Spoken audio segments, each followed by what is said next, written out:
March 20th, 1995. Deep inside the concrete walls of the Oklahoma State Penitentiary, the clock is ticking down its final minutes.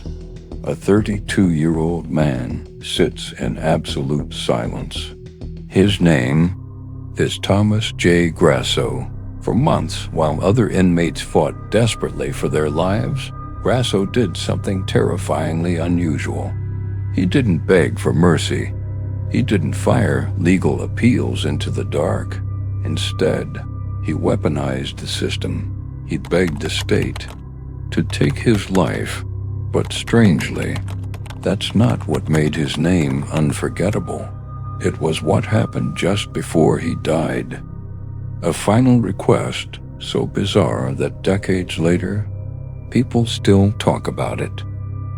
Strapped tightly to a cold steel gurney, with the chemicals ready to flood his veins, the warden steps forward. He asks Grasso for his final words. A moment meant for remorse. A moment meant for a final apology to the families he destroyed. But Thomas Grasso didn't apologize. He looked toward the glass of the media gallery and uttered a line so bizarre it would leave the courtroom and the country frozen in disbelief. Asterisk, please tell the media, I did not get my SpaghettiOs. I got spaghetti, I want the press to know this. Asterisk. To the world, he became a macabre punchline, a killer obsessed with canned pasta at the very gates of death. But beneath the dark irony of that final request lies a clinical nightmare. A story of pure, cold-blooded greed, a brutal political war between two states, a man who weaponized the system to secure his own end, and the ultimate heavy finality of the law. This is the Final Docket. Long before death row, Thomas Grasso was just another troubled man trying to survive. Born in New York, Grasso lived a quiet life on the surface, but underneath, something darker was beginning to grow. Friends described him as strange, unpredictable, emotionally distant, and over time, his life slowly spiraled into crime. Small offenses became more serious, and eventually, investigators would discover a pattern that painted a terrifying picture. Because Thomas Grasso wasn't simply desperate, he was dangerous. To truly understand the final destination, we must return to where the darkness began. Tulsa, Oklahoma, Christmas Eve, 1990. Inside a modest, clapboard home, 87-year-old Hilda Johnson was preparing for the holiday. She was a mother, a grandmother, and a pillar of her quiet community. She thought she was safe, but just next door, staying at her best friend's house, was Thomas Grasso. Driven by an empty pocket and a desperate, cold-blooded urge to steal, Grasso walked over and knocked on Hilda's door. Knowing no danger, the elderly woman opened it. Grasso violently forced his way inside, catching her completely defenseless. In a moment of pure, unfathomable cruelty, Grasso grabbed an extension cord woven directly into the lights of her Christmas tree. He wrapped it around the frail woman's neck and pulled. To ensure she wouldn't survive, he struck her repeatedly with a heavy household iron. When the struggle ended, Hilda Johnson lay dead on her own floor. The price of her life? Grasso tore through her purse, stealing exactly $8 in cash, $4 in loose change, and a television set that he would later pawn for a mere $125, he thought. He had escaped into the night. 6 months later, Grasso fled to Staten Island, New York, but the darkness inside him hadn't faded. On July 4th, 1991, it erupted again. His second victim was 81-year-old Leslie Holtz. Once again, Grasso targeted the absolutely most vulnerable individuals. He strangled the elderly man, leaving his body behind simply to steal his monthly Social Security check. 2 elderly lives were stolen, 2 families utterly shattered, all for pocket change. But Grasso's run was about to collide with a relentless wall of law enforcement. Within 2 weeks of the New York murder, detectives closed in. When the handcuffs snapped shut, Grasso cracked. He sat in an interrogation room and confessed to everything. But his confession wouldn't bring peace. Instead, it sparked an unprecedented legal nightmare, setting the stage for a dramatic, high-stakes political war over who got the right to end Thomas Grasso's life. With a double confession on the table, the American justice system was faced with a bizarre, unprecedented crisis. Thomas Grasso had committed cold-blooded murders in 2 entirely different states, New York and Oklahoma. New York had caught him first. They'd put him on trial, convicted him, and sentenced him to 20 years to life in a maximum security prison. But Oklahoma wanted him too. They extradited him to stand trial for the brutal murder of Hilda Johnson. And it was inside that Oklahoma courtroom where the case took a deeply unsettling turn. Usually, defense attorneys fight desperately to save their client from the death penalty. But Grasso refused to let them. He stood before the judge, pleaded guilty, and explicitly demanded the ultimate punishment.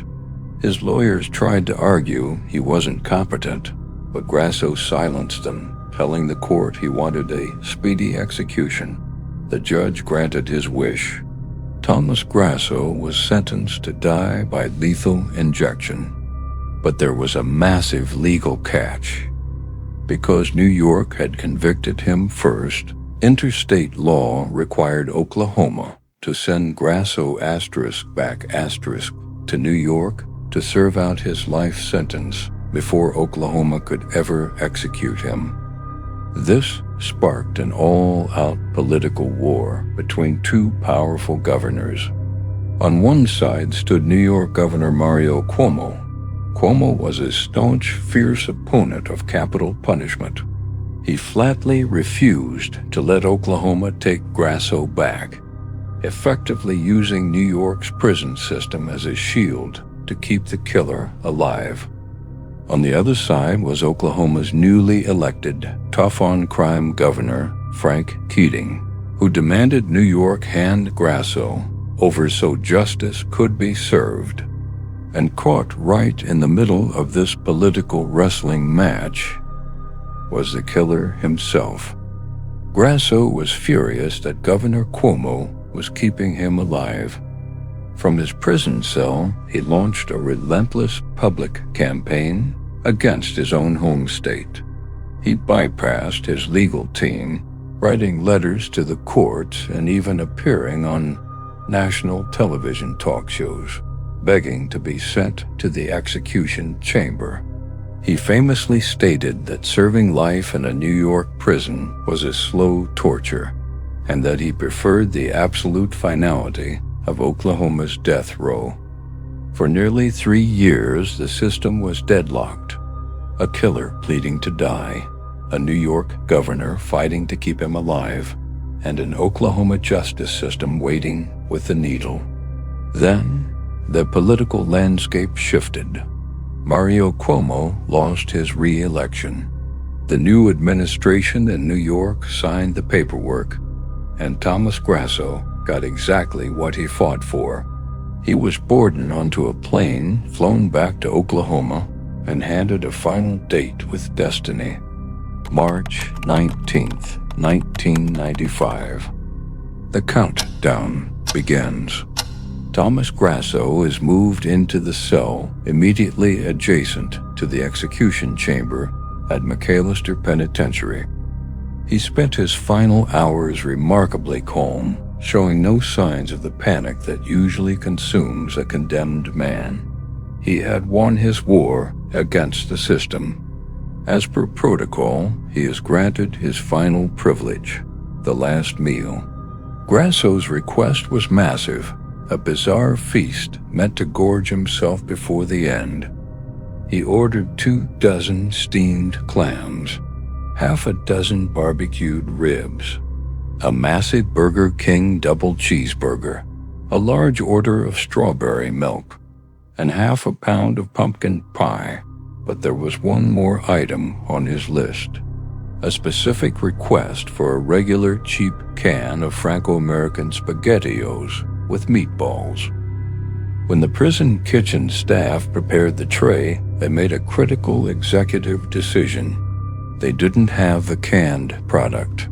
So instead, they prepared a high-quality, fresh plate of regular spaghetti and meatballs, assuming it would suffice.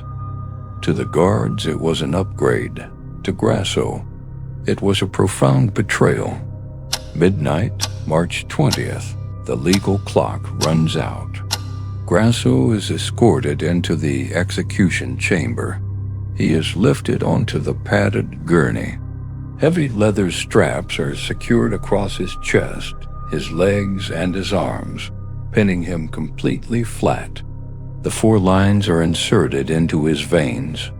Through the thick glass windows, the witnesses and reporters look on in absolute silence. The warden steps to the microphone and asks if he has a final statement. Grasso looks directly at the media gallery. He does not use his final breaths to ask for forgiveness from God.